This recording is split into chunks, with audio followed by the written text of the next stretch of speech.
alguma coisa sobre risco de enfermidades? Eu li. E o que tu leste? Eu tava vendo sobre os riscos, tipo, no estudo de corte, que tem aquele risco relativo e... como é que é? Risco atribuído. No caso controle também, que tem aquele... como é que é o nome daquele odds? Odds ratio. Isso. E o que tu entendeste? Além de nada.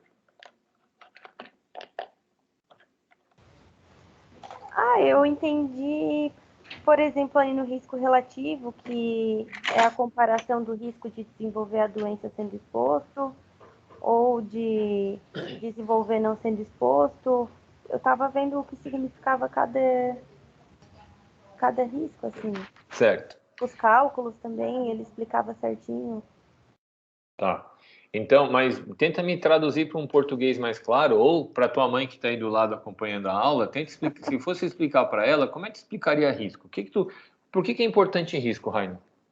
É porque acho que avalia, tipo, o risco do animal quando for exposto de pegar a doença ou não. Foi mais ou menos o que eu entendi. Ou Tá. não. Então, no caminho certo. Me explica então a respeito de coronavírus. Por que é importante a determinação de risco? Deixa eu pensar. O pessoal pode ajudá-la.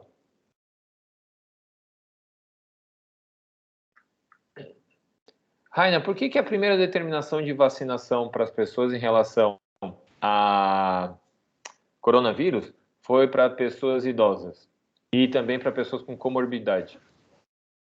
Porque elas eram mais propícias a pegar a doença e a ter problemas mais graves. Tá, e Por como é que se serem descobriu idosas. isso? Eu acho que foi depois de ver que as pessoas que pegavam, que eram idosas e que tinham comorbidades, quando pegavam, ficavam piores do que as que não tinham. Certo, mas como é que eu... Ai?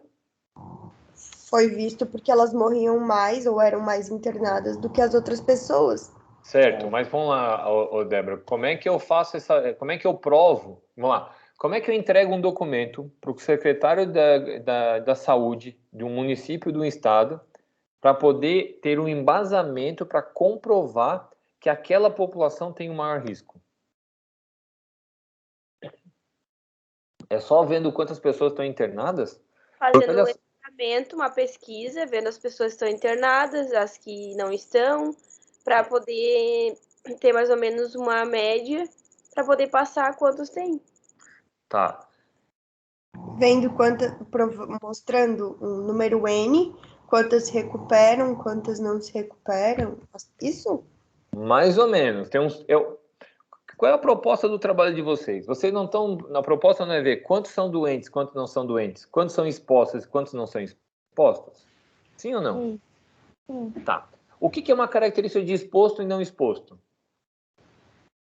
É o que foi exposto por exemplo, ao vírus ou as pessoas que não foram. Tá. Mas tu achas que a característica de idoso é uma variável de exposição ou não? Ou a pessoa é idosa ou a pessoa não é idosa? Tipo, acima de 65 anos e abaixo de 65 anos?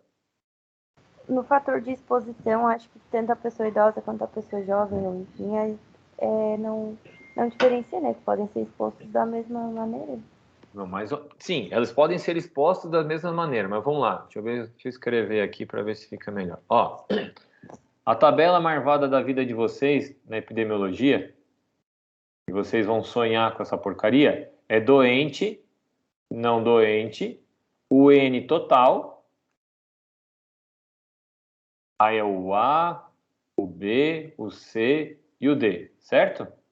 Aqui é A mais B, e aqui vai ser exposto e não exposto, tá? Aqui é A mais C, e aqui é B mais D, e aqui é C mais D. Todo mundo viu isso? Sim. Então aqui, ó, doente não doente, o doente a gente vai chamar de corona positivo. Não doente é corona negativo. Mas o que é exposto? Teve contato com o positivo? É só isso? Então tá, como é que teve contato com pessoa positiva? É só isso que pode ser exposto? Gente, não é exposto ao agente. O exposto é a variável. Então vamos lá. Se eu falar que exposto é pessoas maiores que 65 anos e pessoas menores que 65 anos. E se eu falar pessoas que têm diabetes e pessoas que não têm diabetes? Ou se eu falar que são pessoas que têm asma e pessoas que não têm asma? Cada um desse aqui, ó, o 1, o 2, o 3, são fatores. Ou a pessoa é mais de 65 anos, ou é menor que 65 anos. Ou a pessoa tem diabetes, ou a pessoa não tem diabetes. Ou a pessoa tem asma, ou a pessoa não tem asma. Ou a pessoa é obesa, ou a pessoa não é obesa. Então eu vou avaliar com pessoas com mais de 65 anos, quantos ficaram doentes? Pessoas com menores de 65 anos, quantas não ficaram doentes? E aí eu vejo mais 65, quantos não ficaram doentes? Menor que 65, quantas não ficaram doentes? Eu vou ter os valores, eu tenho uma população total que dá em N e eu faço os cálculos. O meu fator de exposição, nesse caso, é a idade. O 2, aqui, diabetes. O meu fator de comorbidade, eu falo que é o diabetes. Quantos diabéticos ficaram doentes? Quantos diabéticos não ficaram doentes? Desculpa. Quantos diabéticos ficaram doentes e quantos diabéticos não ficaram doentes, que é o B. Não diabéticos, quantos ficaram doentes e não diabéticos, quantos não ficaram doentes. Eu jogo aqui e eu faço o cálculo. O fator de exposição, que a gente chama de exposto e não exposto, não é o agente. É exposto à variável que vocês estão avaliando. Ah, entendi. Eu tava pensando que era, tipo, o fator de exposição era dele ser exposto ao agente ou não. Não, eu tô avaliando o risco da pessoa ser maior ou menor que 65 anos. Eu estou avaliando o risco da pessoa ter diabetes. Eu estou avaliando o risco da pessoa ter asma. Eu posso avaliar o risco da pessoa ser obesa. Vamos supor que eu determino que obeso é a pessoa que tem 30% de gordura no corpo, segundo o cálculo lá daqueles cálculos nutricionais. Eu determino o que é diabético e o que não é diabético. Eu determino que o diabético são pessoas acima de 120 decilitros de açúcar no sangue. Então, eu vou determinar o que é isso aqui e eu avalio o risco de cada um. Eu não posso ter um... Como é que vocês acham que avaliaria o coronavírus com um risco único para a corona? A gente não avaliou coronavírus para pessoas de 65 anos, coronavírus para crianças, o coronavírus entre profissionais de saúde. Eu coloco quantos profissionais de saúde eu tenho, quantos ficaram doentes e quantos não ficaram doentes. E quantas pessoas que não são profissionais de saúde naquela cidade ou naquela população que ficaram doentes e quantos não ficaram doentes. E eu determino entre essa população o total e a chance e o risco de cada um. O exposto e não exposto é a característica que eu estou avaliando e não a enfermidade ao vírus ou à bactéria. Entendi. Vocês imaginem o seguinte, vou fazer um outro aqui, mesma tabela. Um doente, não doente, exposto, não exposto. Meu N. Outra. Se o fator de exposição é sal para pressão alta, vocês concordam que, vamos lá, se eu tenho uma população de 100 pessoas, as 100 pessoas foram expostas? Eu não tenho nenhum que não tenha sido exposto.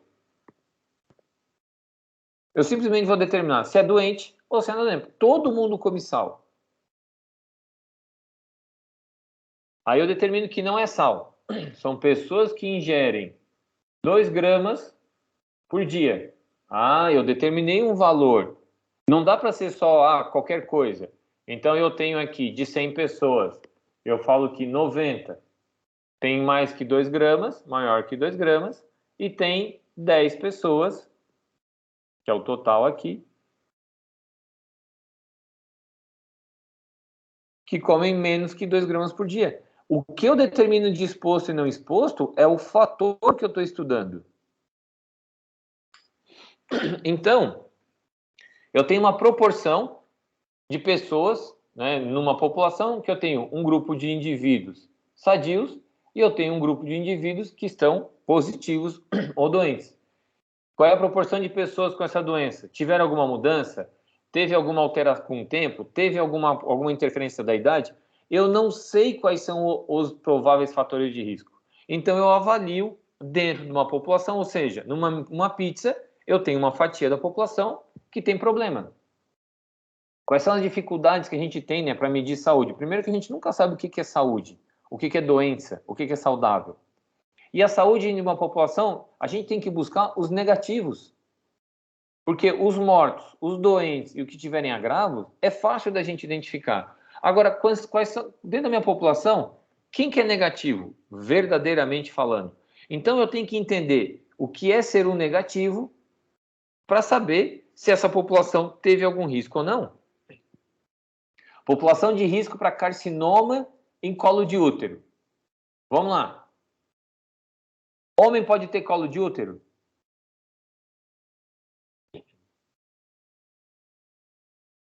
Gente, homem... Não. Beleza? Não. Não tem. Beleza? Aí, de 0 a 24 anos, é normal ter lesão de colo de útero entre 0 e 24 anos? O normal é não ter. E as mulheres com mais de 70 também estão afuncionais. A minha população em risco, normalmente, é de 25 a 69 anos. Vocês entenderam que a gente determinou o risco só pelo olhar? Mas vocês concordam que eu posso ter uma menina de 15 anos tendo uma lesão de colo de útero? Ou eu posso ter uma senhora de 71 anos com uma lesão de colo de útero? Concordam comigo? Vocês têm que concordar, não tem o que fazer. Sim. Sim. Então, agora eu quero entender o seguinte, dentro dessa minha população que está em risco, que seria a principal população, que tem o útero funcional, que tem o ovário funcional e que vai ter as complicações, eu tenho que avaliar essa população. Então, eu já sei que homem, nem que a vaca tussa voe ou faça qualquer coisa, vai ter um carcinoma de colo de útero, eu tenho na população feminina, a minha chance de ter uma população abaixo de 24 anos é menor, acima de 70 anos é menor. Então, minha verdadeira população em risco está aqui, ó. Agora, quais são os fatores que levam essa população a ter problema? Ah, professor, pode ser utilização de anticoncepcional. Então, a gente vai para a questão de uso de anticoncepcional, se é um fator importante de exposição para ficar doente ou não. Então, a gente tem que entender, dentro da minha população em risco, o que são os fatores. Então, são os indivíduos susceptíveis, são a população em risco, então, dentre os negativos, né? Pode ser fator demográfico, porque vive num ambiente, porque vive na beira do rio, porque vive do lado de uma indústria, porque vive na praia, porque vive numa área com muito sol. Qual é a população em risco no Brasil para tumor de pele, para melanoma?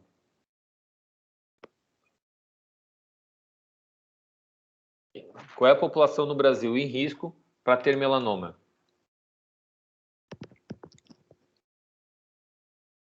Povo? Tem alguém aí? Todo mundo?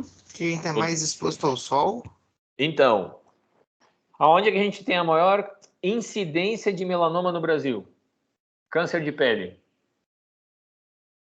Eu sei que é os homens que têm a maior incidência. Tá, mas aonde? Se eu fosse para chutar, chutaria no Nordeste. Pois é, somos nós no Sul. Gente, só tem um bando de alemão e italiano branquelo de olho claro. Essas porra ficam na roça o dia inteiro, tomando sol igual uma canca. Aparece uma feridinha na pele, homem é teimoso igual a mula. Ah, não é nada. Vai no médico. Não precisa. Quando vai, tá um caroço. A maior incidência de tumor de pele no Brasil é no Sul. Porque o fator de risco envolve a pessoa. E as pessoas do Nordeste, além de tomarem o sol, apesar de tomarem o sol em grande quantidade, tem melanócitos nas suas peles fazendo a proteção. Então, tumor de pele é problema do sul. É a branquelada azeda que tem aqui. Meus parentes, tudo no armazém, aqueles brancos marvados. De vez em quando tem mancha. Meu avô tinha mancha de pele, meu avô teve melanoma, tem um tio que teve problema de pele. Por quê? Porque não tem proteção. Então, a gente tem que fazer um cálculo matemático para saber se a exposição ao sol... como é que a gente vê isso? Dentro de uma população do Nordeste, quantos casos existem? A gente vê a razão. E no Sul, quantos casos existem? A razão. Então, a gente começa a entender a população de risco. Aí a gente tem que fazer um estudo melhor. Primeiro eu faço a razão, depois eu vejo entre produtores rurais, quantos ficam expostos ao sol, qual é a relação com isso. Ou entre as pessoas que são avaliadas, quantas têm um tom de pele mais claro e quantos têm um tom de pele mais escuro. Por que as moças vivem passando reboco na cara todos os dias? O reboco é para tentar proteger contra as manchas de pele. E por que mancha de pele é problema? É porque eu não gosto de sarda. Não, mancha de pele é problema porque pode dar uma tendência a ter tumor. E por que tem mais em homem? Porque homem não passa essas porras, essas melecas, nem que a vacatuça. Se bem que tem um monte de gente hoje que passa, mas os teimosos como eu não passam nem a porrete. Então esses fatores têm que ser avaliados matematicamente. Não adianta a gente ficar na suposição. Alguém tem que fazer o cálculo. Então, a característica demográfica, geográfica e ambiental é importante. Outra coisa, relacionado com atividade. Então, acidente de trabalho só ocorre com pessoas que estão trabalhando. Eu tenho que Por isso que é importante vocês conhecerem a população. Qual o fator de risco? Quando a gente fala de melanoma, nós na veterinária, a gente sempre lembra dos cavalos brancos.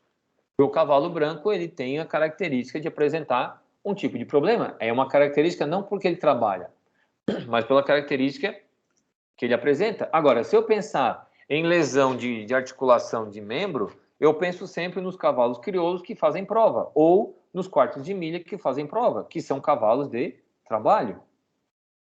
Então, a população em risco é constituída somente pelos animais que estão expostos a determinado fator, como, por exemplo, trabalho. Então, a primeira coisa que vocês vão ter que determinar nas populações de vocês, quais são os principais animais e a quais fatores eles são expostos. Eu não quero que vocês saibam a causa. O caso controle leptospirose. Teve contato com a chuva, não teve contato com a chuva. Come comida num coxo que tem urina de rato ou come comida num coxo que é seco.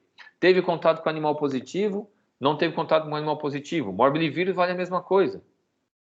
Anemia infecciosa equina, tem contato com tabanídeo, não tem contato com tabanídeo. Fica o tempo inteiro estabulado, não fica estabulado. Quantas horas de sol fica na rua? Qual horário que fica na rua? Então, a gente tem que começar a tentar entender quais são os fatores que levam a população ao risco.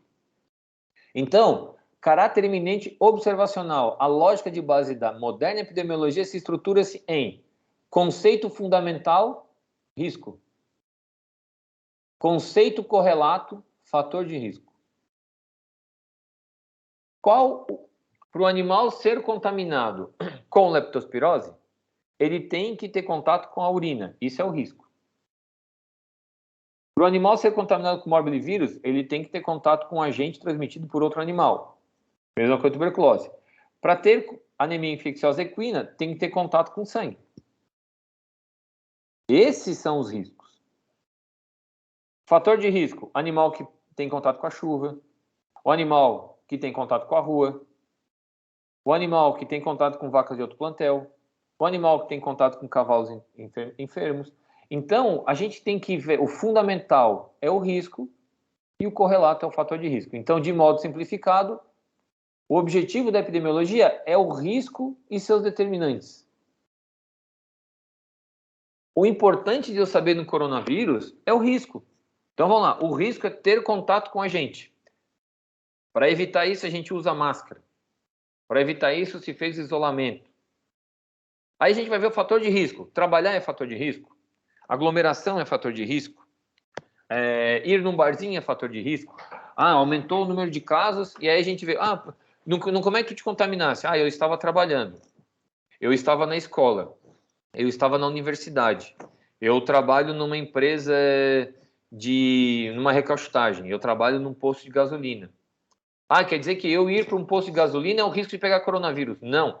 Eu ir num posto de gasolina é um fator de risco. Ele é correlato com o problema que está sendo enfrentado. Entenderam? Gente, começa a abrir a câmera, começa a conversar comigo. Senão, daqui a pouco não vou. Eu estou falando só pro meu computador, eu não vejo a reação de vocês. Eu já pedi várias vezes, vocês ficam com essas porra tudo fechada aí. Me dá agonia. Vai, conversa comigo. Vocês estão entendendo? Tá, então o risco é ter contato com o agente, o fator de risco são os fatores que. Como, por exemplo, ter a aglomeração e no posto.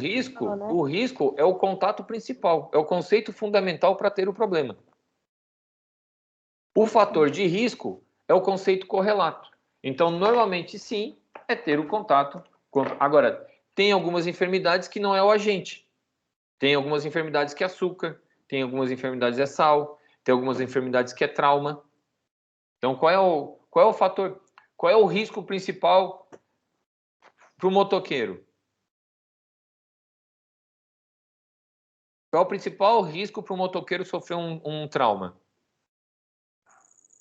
O trânsito, né? Acidente de... A moto. Se o cara não está andando de moto, ele não se machuca. Trânsito, acidente, uso de capacete são fatores de risco. O principal risco do motoqueiro é a moto. Se não tiver moto, ele vai sofrer um acidente de moto? Nem sempre é fácil de determinar. Às vezes a gente fica se pegando, tá? Agora vamos lá. Eu posso andar de moto e cair de moto sem ter trânsito, sem ter tráfego? Não pode ocorrer? Pode. Então, o grande problema do motoqueiro é a moto. É igual a mim. O meu problema com o futebol qual é? A bola. Se não tivesse a bola, seria craque. Então, o fundamental é o risco. Qual é o fator fundamental para uma vaca ter mamite? Ela produzir leite? Ou ela ter glândula mamária? Porque tem mamite seca, tem mamite... Vocês vão determinar o principal risco. Ah, é ela ter produção de leite. Ou então vão determinar, não, o principal risco é produção de leite. Porque eu só vejo mamite com vacas acima de 10 litros. Então vocês vão ter que entender a enfermidade, entender o problema, como ela funciona, para poder determinar exatamente qual o risco e qual o fator de risco. Então, risco, gente, é um conceito matemático de probabilidade. Então, é a probabilidade de ocorrência de uma enfermidade, de uma doença, de morte, que a gente chama de um agravo, numa população, num período de tempo. O risco, ele vai depender da população que eu estou trabalhando e do período de tempo. Karma, velho. Então, o grande problema não é o mesmo risco sempre. Em Tubarão, o risco de coronavírus é 1. Em São Paulo, o coronavírus ele tem outro risco, porque eu mudei a minha população. Eu estou em outro lugar. Vamos lá, pessoal. Qual é o grande risco hoje de coronavírus? Por que mudou completamente o risco?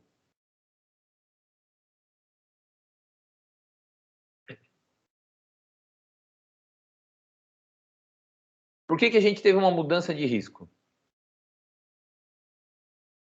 Por causa das novas variáveis? A nova variante. Isso, variante. E ter vacina e não ter vacina. A circulação do agente mudou. Então, população vacinada e não vacinada é diferente. Então, nós não mudamos o período é a mesma população na mesma região geográfica, mas nós mudamos a imunidade das pessoas. Então, hoje, eu tenho que calcular um novo risco. Eu tenho que levar em consideração, vai para trabalho ou não vai para trabalho, mas eu tenho que saber se é vacinado ou não. O meu cálculo matemático, ele muda. Então, é importante que vocês conheçam quais os parâmetros. Então, ó, estimado sobre a forma de proporção, né, o risco, é uma razão entre duas grandezas. Então, o que é uma razão? Vocês falaram lá, 20 machos para 30 fêmeas. É uma razão de 2 por 3. Tá? O numerador se encontra necessariamente contido no denominador. Desculpa. Vocês falaram que tinha uma razão de 2 para 3. Então, era 2 machos para cada 3 fêmeas. Isso é uma razão. Só que quando o risco é populacional, eu tenho que ver que são 20 machos para 50 animais. Tá? A razão é quando eu tenho o numerador dentro do denominador. Então, ser macho numa população de 50 é um problema, é um risco epidemiológico. Então, a definição epidemiológica para risco, ela se obrigatoriamente, ela tem 3 elementos: a ocorrência, a população e um período de tempo. Tá? Então, vamos lá. Como é que a gente determina qual a população em Tubarão? São 100 mil pessoas. Essa é a população média que a gente tem em Tubarão. E eu quero saber em 2020. Certo? Em 2020, eu vou chutar um valor aqui, tá? Morreram 100 pessoas.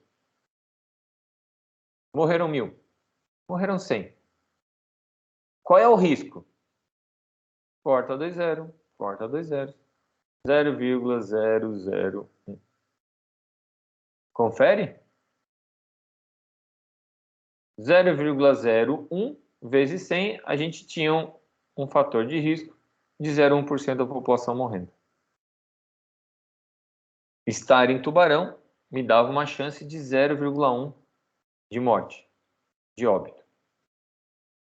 Então, o que vai pensar? Aí eu tenho uma outra cidade que tem 100 pessoas ou 1.000 pessoas e as mesmas 100 morreram.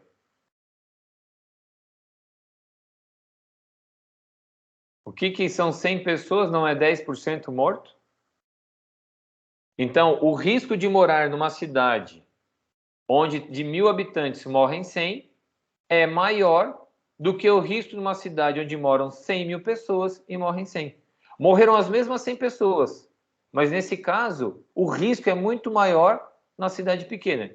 E aí o que eu faço? Eu vou ver os fatores que levam essa população a ter problema. Então, quando a gente procura saber o risco, eu não quero dizer está morrendo mais ou não está morrendo. Eu quero saber o risco de morrer, o risco de ficar doente, o risco de ter problema. Então, eu posso ter risco atribuído ao grupo da população, e esse grupo populacional apresenta uma maior incidência de uma doença ou de um agravo, comparado com outros grupos que ou não têm ou têm uma menor exposição. O que é incidência? Quantidade de casos novos. Então, eu posso fazer uma avaliação de acordo com a quantidade de casos novos. Quantas pessoas foram expostas ou não expostas? Então, vamos lá. Nós temos uma população de Tubarão dos mesmos 100 mil pessoas. E aqui eu tenho 128 doentes. A mesma população, a gente abre o comércio. E nas nossas 100 mil, eu tenho 526 que ficaram doentes. Só por esse fator, eu já sei que assim que abriu o comércio, eu aumentei o número de casos. Eu aumentei a incidência. O fator de exposição qual foi? Abrir o comércio. Se abrir o comércio, aumentei o número de casos para 100 mil, eu já sei que a abertura de comércio é um problema, é um fator de risco. Mas isso tem que ser um número matemático para eu provar. Por isso que eu discordo completamente dos achismos que existem na internet.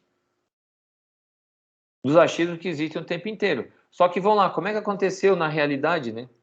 Nós tínhamos 100 mil pessoas, que, por exemplo, nós tivemos lá, sei lá, 10 mil casos. A nossa população mudou. Alguns morreram, alguns tiveram problema. Então, a gente não tem mais os 100 mil. Nós vamos ter, sei lá, 98 mil, porque muita gente foi embora. Saúde, Rafaela. E desses 98 mil, eu tive, na verdade, 11 mil com problema. Olha como o número está próximo. 10 mil de 11 mil. Porém, teve uma mudança grande na minha população, que ela flutuou entre o que eu tinha lá em 2019 e o que eu tenho hoje em 2021. Pô, professor, morreram 2.000 pessoas? Não, muitas pessoas foram morar no sítio, muitas pessoas foram morar na praia, Tem muita gente que desde que começou o Covid saiu de Tubarão. E houve uma flutuação na população que a gente trabalha. Então eu quero entender se é uma nova alteração mudou a minha população. Ou eu posso comparar do que foi feito numa cidade como Chapecó, que tem lá os seus 120 mil habitantes, é mais agora, mas não lembro, não importa, e eu tenho uma cidade com 55 mil habitantes. Numa cidade, eu tenho 128 casos, na outra cidade, eu tenho 78 casos. Proporcionalmente, elas estão parecidas, certo? Aqui tem um pouco mais de casos. Mas será que eu consigo determinar que qual das duas cidades é maior risco para morar? Qual o cálculo que eu tenho que fazer? Avaliar a incidência em cada uma e fazer a comparação de uma com outra. Então, o risco é para determinar, o fator de risco é para determinar o quanto aquele fator impacta para se ter a doença de um indivíduo. Então, por exemplo, o que seriam fatores de risco? Então, para a pessoa ter uma doença coronariana, alguém sabe me explicar o que é uma doença coronariana primeiro? O que é uma doença coronariana? O que é uma coronária? Ou aula de anatomia? Não é a gordura na artéria? Peraí, o que é uma coronária? A artéria do coração. A artéria do coração. É o primeiro vaso que sai da aorta. Não, não é válvula. É o primeiro vaso que sai da aorta, beleza? Sai da aorta e faz a irrigação do miocárdio. Essa é a coronária. O que pode levar... O que ela acontece de entupimento na nossa população humana? Acúmulo de gordura. O problema é acumular gordura. E aí o que a gente entende como fatores de risco? Sedentarismo, obesidade, fumo, colesterol, contraceptivo. Esses são fatores que podem ser prevenidos. E eu posso trabalhar. E eu tenho o que a gente chama de atributos inevitáveis, como sexo e grupo étnico. Por mais que uma pessoa... Gente, eu não estou querendo entrar nas questões sociais que a gente tem hoje de troca de sexo. Mas a pessoa ou nasce com a carga genética XX ou nasce com a carga genética XY. Eu não consigo mudar essa genética. E esse é um dos fatores determinantes, que pode ser determinante para a doença coronariana. E eu não tenho como mudar o grupo étnico da pessoa. A pessoa pode fazer o tratamento de pele que quiser. Eu não consigo fazer com um branco azedo vire um negão. E nem com o negão vire um branco azedo. Não dá. Por exemplo, para anemia falciforme, que é um caso que eu tenho menos problema para malária, os negros que se desenvolveram em algumas colônias, algumas regiões na África, não apresentam malária, porque eles têm uma alteração genética nas suas hemácias que determina a anemia falciforme. Isso, eles coevoluíram com o problema. Então, não dá para a gente fazer a mudança do que a pessoa é. Eu não consigo pegar um pincher e transformar num dog alemão. E eu não consigo pegar um dog alemão e transformar num pincher. Se bem que isso seria um retrocesso para um dog alemão, mas tudo bem. Então, por quê? Porque é característica genética. Eu não consigo pegar um pug e esticar o focinho. Então, esses fatores inevitáveis a gente avalia, mas a gente não consegue controlar. Estes fatores a gente chama de marcadores de risco. Tá? Popularmente, a gente chama de ser fator de risco. Então, ser um pincher, ser um pug é um fator de risco? Popularmente, a gente chama isso, mas o correto é chamar de marcador de risco. Então, nos livros que vocês forem encontrar, vocês vão encontrar marcador de risco. Então, a gente tem lá interpretação de risco, medidas e ações de mitigação. Enfermidades que tenham, ou agentes que tenham um risco baixo. Eu tenho o risco moderado, o risco alto, muito alto e o risco extremo. Tá? Então, o que é um risco baixo? Distanciamento seletivo, social e algumas outras medidas. Então, medida para redução de transmissão, distanciamento social do ambiente de trabalho, distanciamento social das pessoas de 60 anos, isolamento domiciliar, suspensão de eventos, aulas em escolas e universidades, somente EAD. Gente, isso aqui é o risco baixo. Essa foi a primeira interpretação do coronavírus. Hoje, a gente, nesse momento, nós não tínhamos nada de vacina. Então, crianças em casa. Por que universidade para casa? Porque cada um vem de um lugar diferente. Olha a Unisul. Cada um vem de uma cidade. Imagina colocar todo mundo naquele momento dentro de uma sala de aula. Panqueira que seria. Então, todo mundo separado. Tá? Aí o risco moderado, os mesmos e um pouco mais de restrições. O risco alto, tudo e muito mais restrições, e a gente vai complicando. Risco extremo, todas as medidas, manutenção de serviços extremamente essenciais, restrição total de circulação e quarentena e bloqueio de todos. Quem que determina isso? Valores. De 0 a 20, de 21 a 40, de 41 a 60, de 61 a 80 e acima de 80. Então, esses valores têm que ser determinados por matemática. Então, não é quando um prefeito acha legal a gente fecha a cidade. Não é quando um secretário de saúde acha bonito. Não é quando um youtuber que tem influência que tem que fechar. Não é. É matemática. É cálculo matemático. Então, a gente, para fazer uma classificação de um risco cardiovascular, por exemplo, a gente vê como isso. Eu faço avaliação clínica, eu procuro descobrir se tem a enfermidade ou não. Eu faço uma avaliação se é homem, se é mulher, se é menor que 45 anos ou maior que 55, se tem algum outro indicador de risco. Saúde. Além disso, você faz uma avaliação do laboratório. E eu vou comparando tudo. Se ele tem as informações de risco, se o risco é moderado, se o risco é baixo, se o risco é alto. Então, o que a gente já entende pelos estudos que são feitos? Homens menores de 45 anos, mulheres menores de 55 anos, têm menos problema com o coração. Então, o homem rapidamente, a partir dos 46, que é a idade que eu tenho, eu já sou grupo de risco. A partir daqui, eu já começo a ter uma chance maior de ter o problema. E eu vou fazendo a avaliação. Quando eu começo a entender a dinâmica, eu começo a fazer as minhas medidas de prevenção. Então, vamos lá. O que vocês acham que seria um fator importante de risco para um cão, para sinomose? Cachorro que fica em casa ou cachorro que vai para a rua?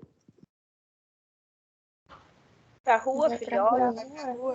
Então, vocês acham que esse seria um fator de risco importante para calcular entre animais doentes e não doentes? Quantos cães têm acesso à rua, quantos cães não têm acesso à rua? Outra pergunta. O que vocês acham que fica mais fácil para se contaminar com sinomose? Cachorro que mora em casa ou cachorro que mora em apartamento? Em casa. O que vocês acham que seria mais fácil para o animal se contaminar? Animal que vai para banho em tosa ou animal que toma banho em casa? Banho e Vai pro tosse. banho e tosse.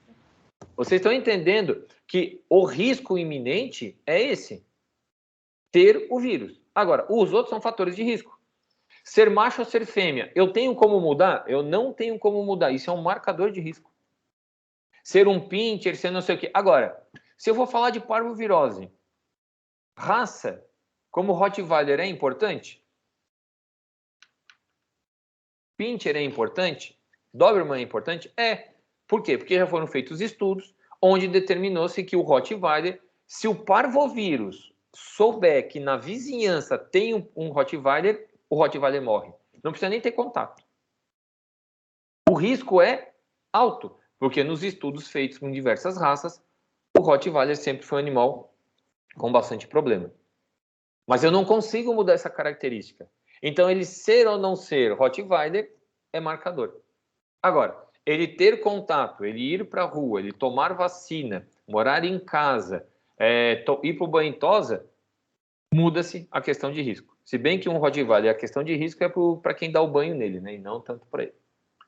Medidas de associação e efeito e testes de significância estatística. Então, o que é o objetivo? Feito uma afirmação sobre determinada população, usualmente o parâmetro que ela apresenta, saber se os resultados provenientes de uma amostra contrariam ou não a tal afirmação. Então, a gente vai fazer um teste de hipótese sobre um parâmetro de uma população. É um método que permite verificar se os dados amostrais fazem evidência, se comprova a hipótese ou não. Então, vocês vão criar uma hipótese. Vamos supor que a hipótese que vocês vão criar é para um estudo de parvovirose, se os animais da raça Rottweiler ou seus cruzamentos apresentam um maior risco de manifestar a parvovirose.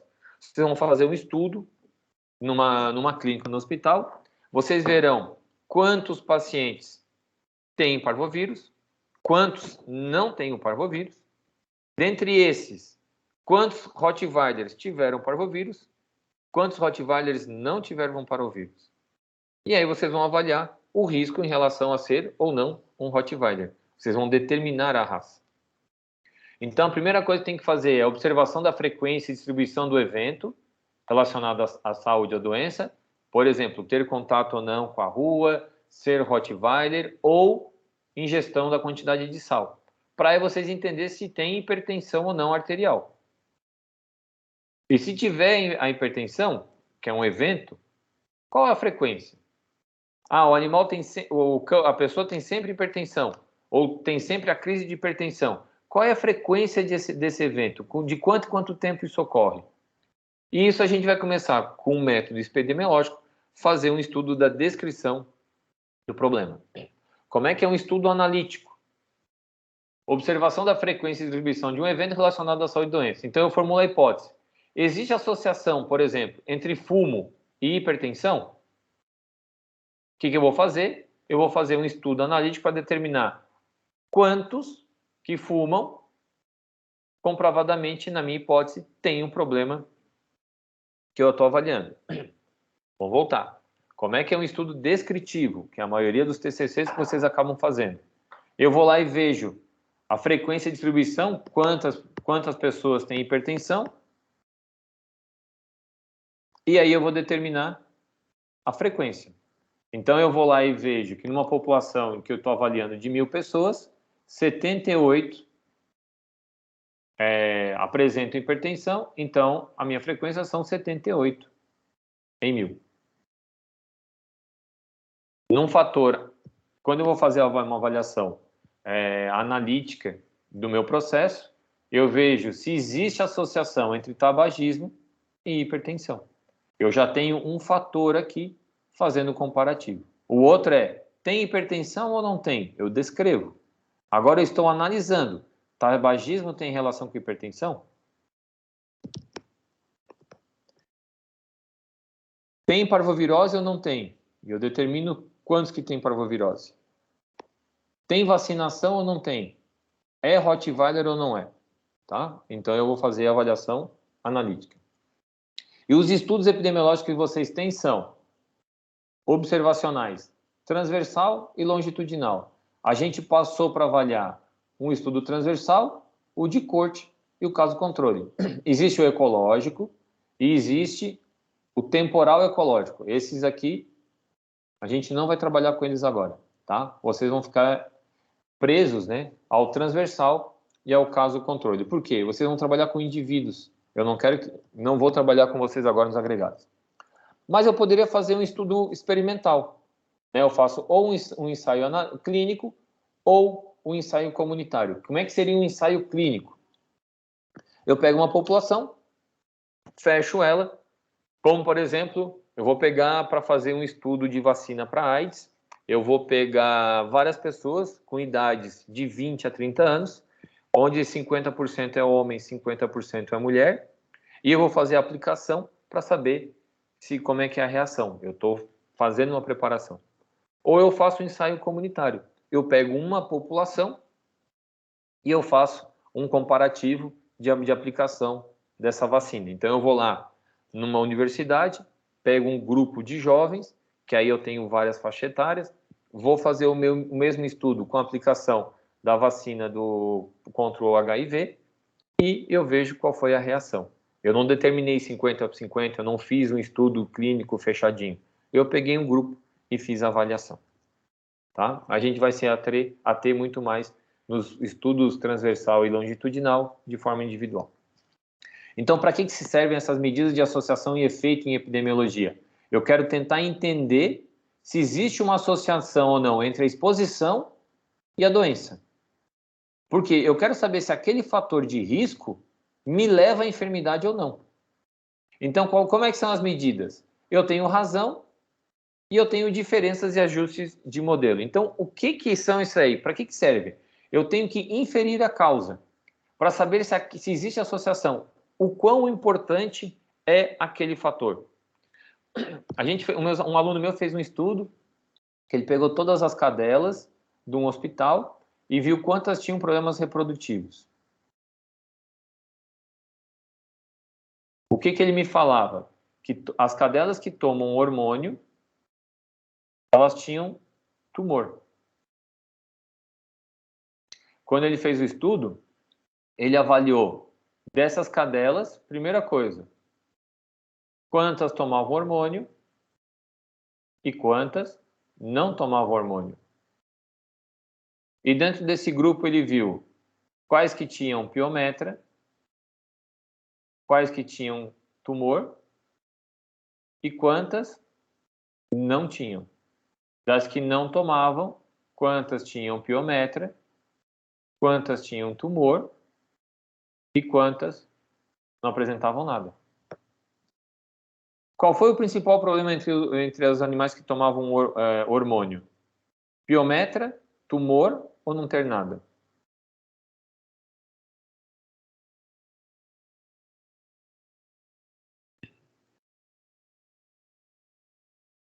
Entre os animais que tomavam hormônio, qual era o principal?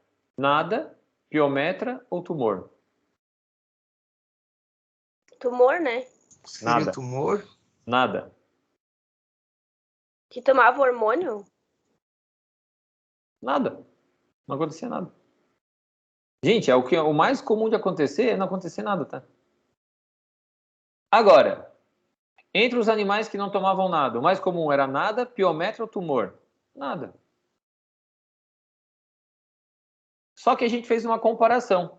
Entre os animais que tomavam hormônio e que não tomavam hormônio, quantos que tinham piometra e quantos tinham tumor? O que aconteceu? Comparando quem tomava hormônio e quem não tomava hormônio, o que tinha mais problema, piometra ou tumor?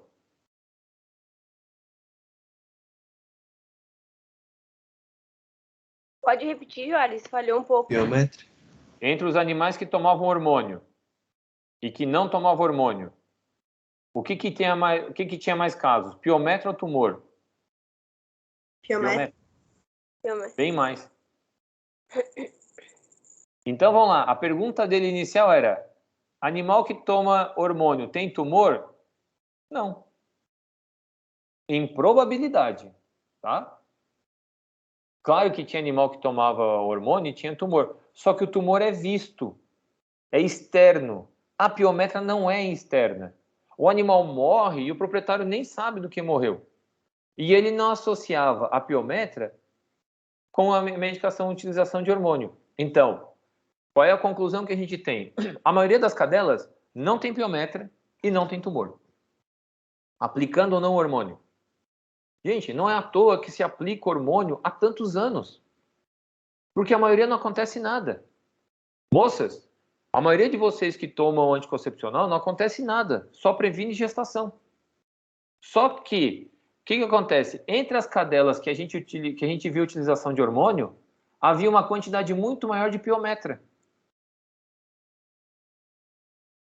Não tomar hormônio pode ter piometra? Pode. Não tomar hormônio pode ter tumor? Pode. Só que aplicar hormônio aumenta muito mais as chances de ter piometra.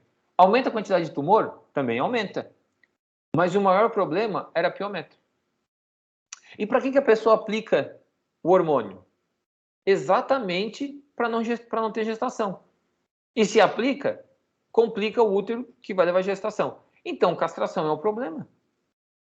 Com essa forma de visão, como a gente entende o efeito e causa, é diferente. E aí, qual é a associação? A gente tem que parar de fazer associação com tumor. A gente tem que fazer associação com problema reprodutivo. Então, muitas vezes, se tinha o que a gente chama de um confundimento. Por quê? Porque algumas cadelas se aplicam hormônio, elas acabam tendo uma chance maior de ter piometra e ter tumor. A piometra, o proprietário não enxergava, mas o tumor era batata. E aí tu aplica. A gente perguntava, tá, mas essa cadela aqui, foi aplicado o hormônio? Foi. Então, por muito tempo eu ouvi falar, e ainda ouço falar, que aplicar o hormônio vai dar tumor. Eu concordo. Aumenta a chance de dar tumor, mas aumenta muito mais ter piometra. Só que tem muita cadela que eu aplico tumor e não acontece nada. Então a gente começa a entender as relações. Vamos lá. Gato que come Whiskas tem problema urinário? Gato que come a ração Whiskas tem problema urinário?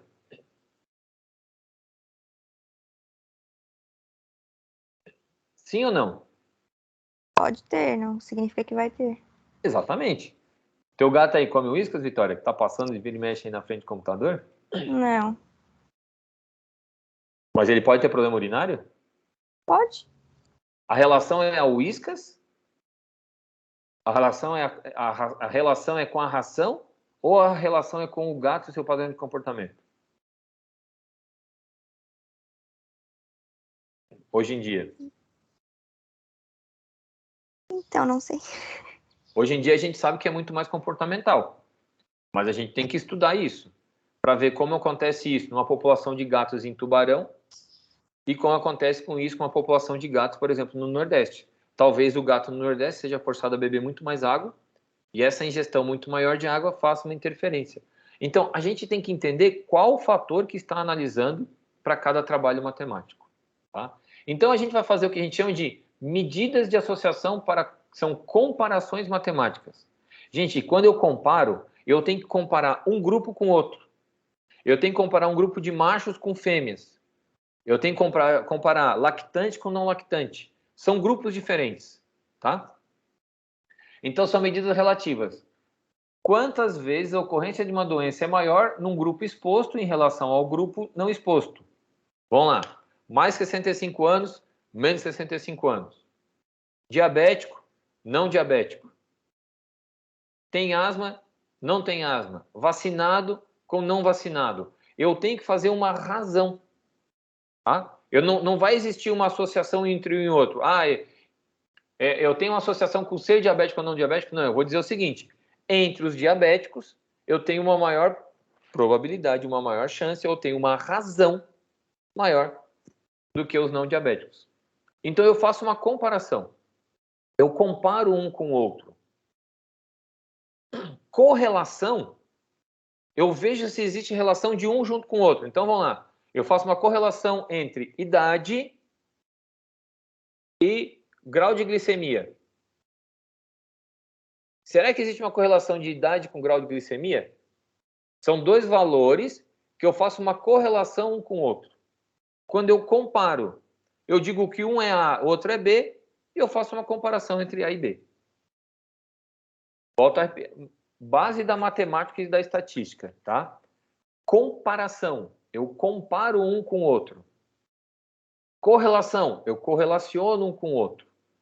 Se eu estou fazendo uma comparação, eu vou dizer se o grupo A, se o grupo acima de 65 anos ou o grupo abaixo de 65 anos apresenta diferença em relação à enfermidade.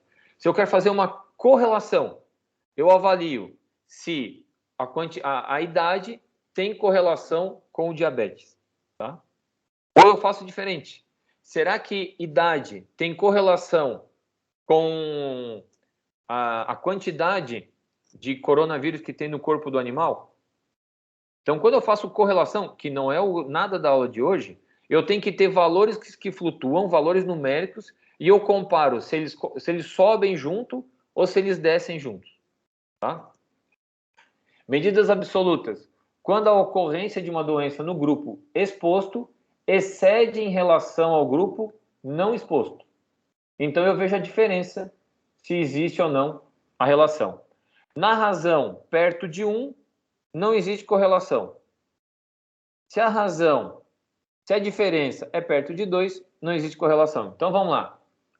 Se em cada 3 machos, eu tenho 3 fêmeas positivas. Como é que é a razão de 3 para 3? Não é 1? Faz diferença ser macho ou faz diferença ser fêmea? Não. Então não existe associação entre macho e fêmea. A razão é próxima de 1. Agora, se eu tenho 2 machos para 3 fêmeas que são positivos, a razão, ó, tende para o 3, certo? Então esse fator aqui me leva a acreditar que fêmea é problema. Agora, se a razão é de 3 para 2, entre os animais, 3 são positivos, machos, e 2 são fêmeas, tende a ser para o macho, certo? Então vai depender de como eu estou avaliando. E a medida absoluta é quanto a ocorrência de uma doença de um grupo exposto excede a relação não exposto. Então eu tenho lá um grupo que vai para a rua, 3 que vão para a rua, para 1 que vai para a rua, certo?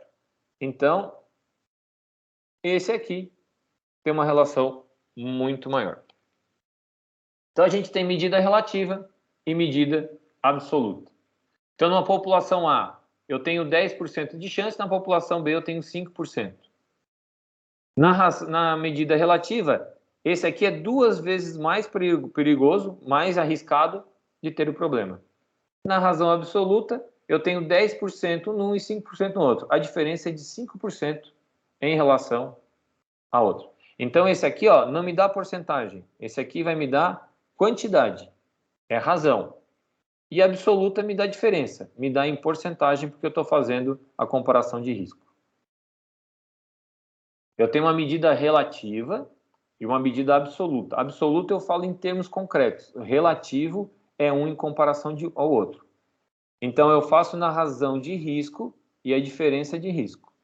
Então, se eu tenho que 10% de uma população tem doentes e o outro, 5% da minha população, que não tem um fator aqui no caso, que fica doente, ter o fator de risco é 2 vezes mais problemático do que não ter o fator de risco. Se eu tenho uma questão absoluta, onde os mesmos 10% de casos em comparação com 5% de casos, ter o fator é 5% mais problemático para se ter a enfermidade. Comparação de 2 medidas de frequência, combinando um único parâmetro que estima a associação entre exposição ou não à enfermidade. Volto a falar que o risco, ele quer mostrar que ser de um grupo, que ser de uma população, que ter um fator de risco, eu aumento ou eu diminuo em relação a outro. Entenderam até aqui? Então, medida relativa me dá razão, que o fator fundamental é 1. Então, maior que 1, a exposição vai determinar o fator de risco, e menor que 1 vai me determinar proteção. Então, o fator é 1. Se vai subindo, ele vai me mostrar o quê? Que é um risco maior. Se ele vai diminuindo, ele vai me falar que aquele fator é de proteção. Deixa eu ver se eu tenho aqui o... Não tenho aqui. E se eu tiver um fator de 1, é nulo. Tomar a vacina. Eu vou fazer um teste entre pessoas vacinadas e não vacinadas. Pessoas vacinadas, eu vou ter... O que vocês acham? Eu tenho mais doente ou menos doente? A minha população são 100 pessoas. E eu fiz uma comparação entre os vacinados, tá? Entre os vacinados, eu tenho 10 para cada 100. Entre os não vacinados, eu tenho 50. Certo? Dentro de uma população de 100 pessoas. Entre 100 pessoas que são vacinadas, eu tenho 10 doentes. Para cada 100 pessoas que não são vacinadas, eu tenho 50 doentes. Então, vamos lá. 10 dividido por 50, quanto é que dá? 0,2?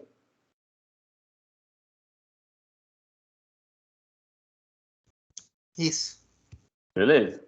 Então, o fator é para a esquerda do 1 ou é para a direita? Para a esquerda. Então, é 0,2. É para a esquerda, né? Então, 0,2. Então, ser vacinado é um fator de proteção. Agora, se eu tivesse o seguinte, eu vou lá e... Deixa eu tirar isso tudo.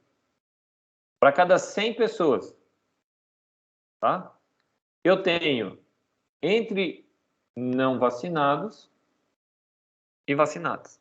Se para cada 100 pessoas eu tenho 30 doentes e entre os vacinados eu tenho 40.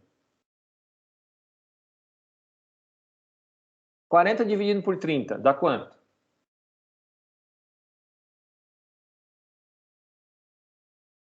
1,3? 1,33333. 1,3.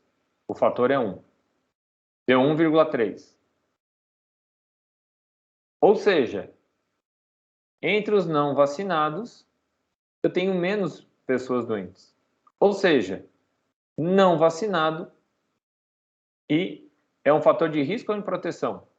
É um fator de proteção. Desculpa, a vacina é um fator de risco e não um fator de proteção. Certo? Estou dando esse exemplo porque fica bem visível. Mas o fator de risco poderia ser tomar hormônio ou não tomar hormônio. Comer sal em grande quantidade ou não comer sal em grande quantidade. Ir para a rua, não ir para a rua. O fator de risco que vocês estão calculando é o que vocês vão determinar qual que é a razão. Tá? Então, razão é um em relação ao outro. Quantas vezes mais risco eu tenho em relação um com o outro. Então, se a gente for fazer um mundo real, gente, só para vocês terem uma ideia, tá? A gente normalmente coloca o negativo para a esquerda, o positivo para a direita, entre não vacinados e vacinados. Numa população de 1.000 pessoas, o que eles estão falando entre não vacinados. É um cálculo aproximado, tá? Que na maioria das vezes das enfermidades, a gente vai ter aí 20% de problema. E entre os vacinados, a ideia é ter 1% de problema. Sendo assim, é 20 vezes mais problemático não vacinado do que vacinado. Esse é o cálculo real que fica no final, tem uma 20 vezes mais problemático, tá? Beleza? Vamos dar um intervalo aí para ver se o cérebro de vocês volta para o lugar, toma um café, bebe uma água, vai no banheiro, e aí a gente volta para terminar essa aula.